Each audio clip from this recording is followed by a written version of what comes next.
Assalamu alaikum and welcome back to another program on Java. So we're already done 2 programs, reverse stray and check for palindrome, and now we're going to do the 3rd program, which is Fibonacci series. As you see here, I have written this text just to have a clean map what we're going to do in our series or in these programs. Okay, we're going to cover all of these programs and perhaps we're going to add more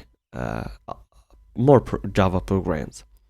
So now we're going to do Fibonacci series. All you need to do, just create with me a class called a Fibonacci, and here create an MC constructor like this. Okay, perfect.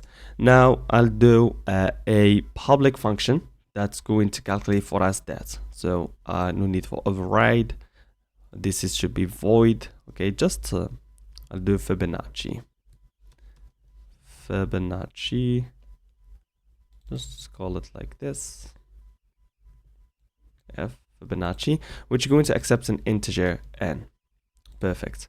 So this is what we need to do. So first we need to understand what is this Fibonacci. So Fibonacci series number basically just calculate the previous number with the correct number, starting from 0. So 0 plus 1, 1, 1 plus 1, 2, and 1 plus 2, 3, 2 plus 3, 5, and so on and so forth. And for the n, it is the length that we're going to calculate. For instance, if the user entered 10, we need to calculate the length of 10. So what you need to do, we need to define these 2 basic rule or 2 basic numbers, 0 and 1. So we need to do number 1 int n1, which is 0, and number 2, which is 2. Which is 1. So number 2. Perfect. Now we need just to check if if user enter exactly number 1, enter 0, what we need to return just to print the 1, print this number. Else if, okay, what we need to do if it's equal to number 2, print this number 2. That's it. System.number2. Otherwise, we're going to run a for loop, okay, from int equal to int I equal to, that basically jumping on these 2 first ones, 0 and 1, okay, jumping in these 2 numbers, and up to the n, which is the length that we get in it from the user, okay. What we need to do now, just calculate the count. So basically this is, I'm going to name it the count, which is the next element. So I'm going to define it here, int count equal to 0. Okay, perfect, like this.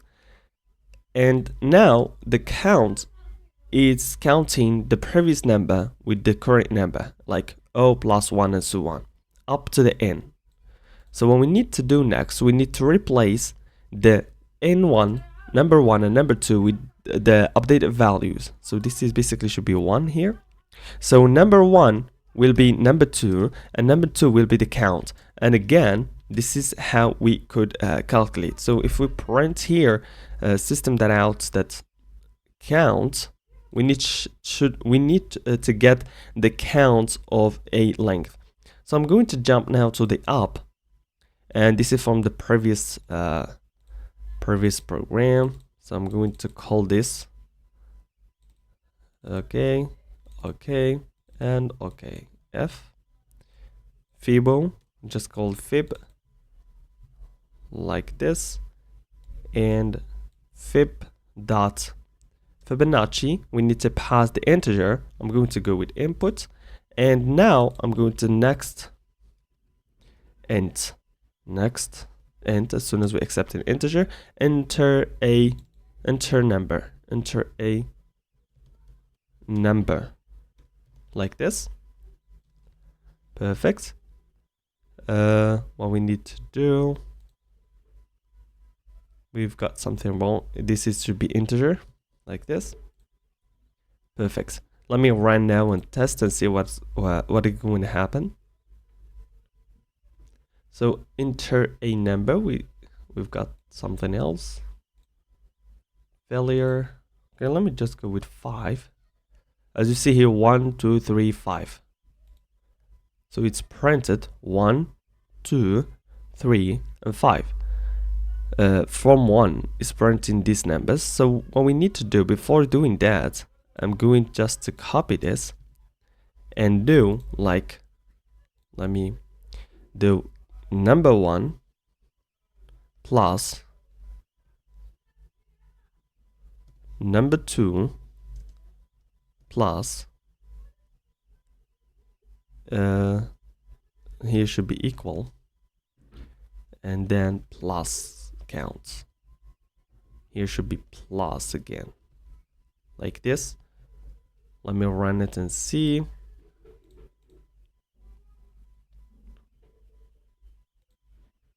I go with 5. As you see here, 0 plus 1, 1, 1 plus 1, 2, 1 plus 2, 3, and 2 plus 3, 5. So this is how it's done. So no need for this one, just get it off. And now we could just go with again and enter 10, for instance. So 10. So as you see, now we've got 10. Let me check is this numbers exist in our Fibonacci series here. So up to 55. As you see here, 55. So this is the numbers and already exist in here. 13 and 21. As you see here, 13, 21, 34. As you see here, those are the numbers as soon as you incremented.